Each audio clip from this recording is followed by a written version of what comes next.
1995 оноос хойш өөрчлөгдөөгүй гэр бүлийн тухай хуулийн төсөл хаврын чуулганы хугацаанд амжиж батлагдах нь тодорхой боллоо. Өнөөдрийн чуулганы нэгдсэн уралдаанаар гэр бүлийн тухай хуулийн төсөл болоод гэр бүлийн шүүхийн хуулийн төслүүдийг хэлсэн юм.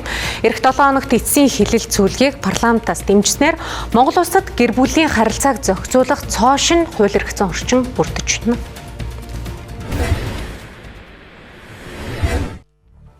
Удаан хугацаанд хүлээлт үүсгэсэн гэр бүлийн тухай хууль батлагдахад тун ойрхон ирээд байна. За тэгвэл эдгээр хуульд одоо ямархуу шинэ хуулийн зохицуулалт орсон талаар анхаарал хандуулъя. Энд харагдаж байгаа хуулийн зохицуулалт бол 2027 оноос эхлэн гэр бүлийн харилцааг зохицуулахаар шинээр хуульчлагдаж байгаа цоошин заалтууд юм а. Гэр бүлийн тухай хуулийн төслийг боловсруулах явцдаа ажлын хэсгийн зүгээс олон нийтэд хандаж гэр бүлийн тухай шинэ хуульд ямар хуулийн зохицуулалтыг оруулахыг хүсэж байгаа талаар судалгаа явуулсан байдаг.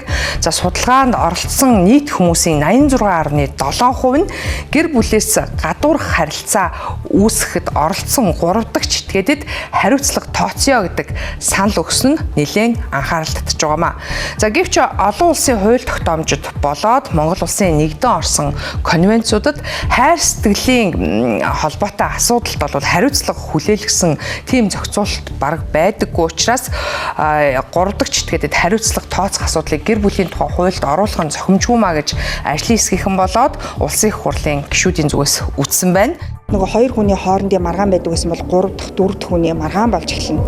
За дээрэс нь одоо би нэг мөрдөн мөшгөх гэдэг ингээд нөгөө хувийн орон зай руу халдах гэд маш олон сөрөг үр дагаврууд үүнийг дагаад байгаа байхгүй юу. Тэгэхээр энэ бол цэвэр одоо иргэд одоо талууд хоорондын гэрлэгчид хоорондын илүү ёс суртахууны асуудал байх ёстой амаа гэдэг агуулгаараа хуулийн дээр бол зарим залтуудыг хассан.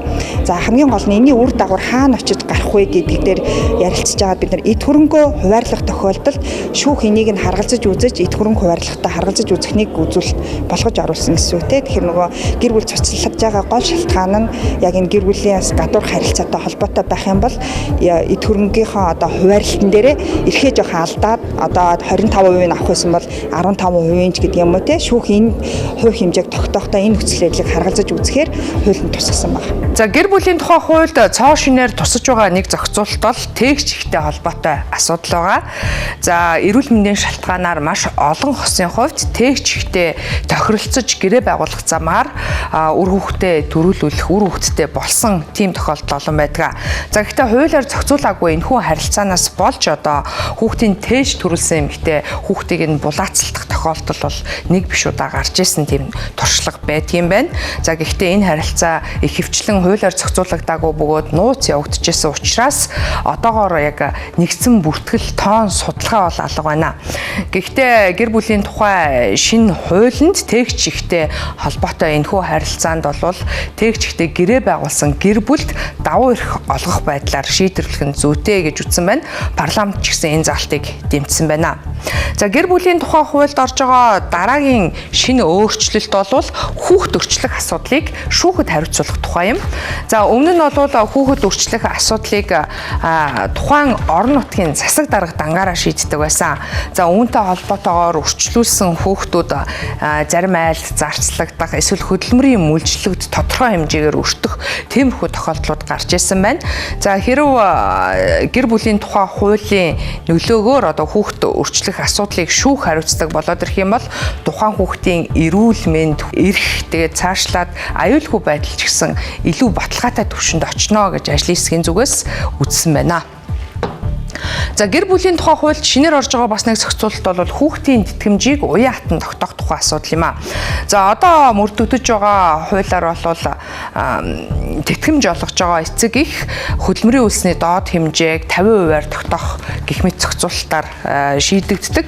За тэгвэл ажлын хэсгийн гишүүдийн зүгээс буюу парламентын зүгээс энэ бол хэтэрхий залхуу зохицуулалтаа. Тиймээс тэтгэмж өгч байгаа аав нь эсвэл ээж нь хэдийн хэмжээний орлоготой энэ за түнчлэн гэр бүлийн нөхцөл байдал нь ямархуу юм, хэдэн хүүхэдтэй юм, түүнээс хамаарч одоо яг тэтгэмжийн хэмжээг бол иргэн болгонд тогтоох тийм зохицуулалтыг бол шийдчих ёстой гэсэн байдлаар хуульчилж байгаа юм байна.